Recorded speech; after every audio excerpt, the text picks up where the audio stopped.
તો અલપાડના દેલાડ ખાતે ખેડૂતો ચક્કાજામ કરે તે પહેલા જ પોલીસે અટકાયત કરી લીધી હતી। આ મામલે કોંગ્રેસના ધારાસભ્ય કિરીટ પટેલે પોતાની પ્રતિક્રિયા આપી હતી।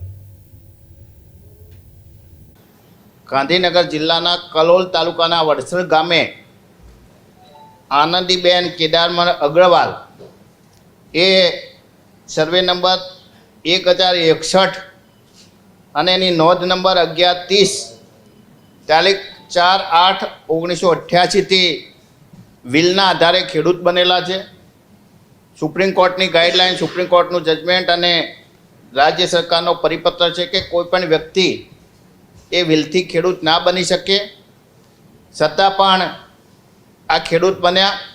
એમના વારસદારોના નામે આજે અમદાવાદ અને ગાંધીનગરની અંદર કરોડો રૂપિયાની જમીનો આવેલી છે।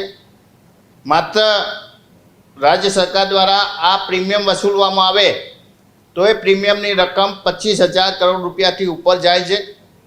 આ બાબત સરકારના ધ્યાન ઉપર છે। વિધાનસભાની અંદર પણ પ્રશ્ન પૂછાયેલો છે। વિધાનસભાની અંદર અમને જવાબ મળ્યો છે કે આ બાબતે 7 અરજીઓ થઈ છે અને તપાસ ચાલુ છે।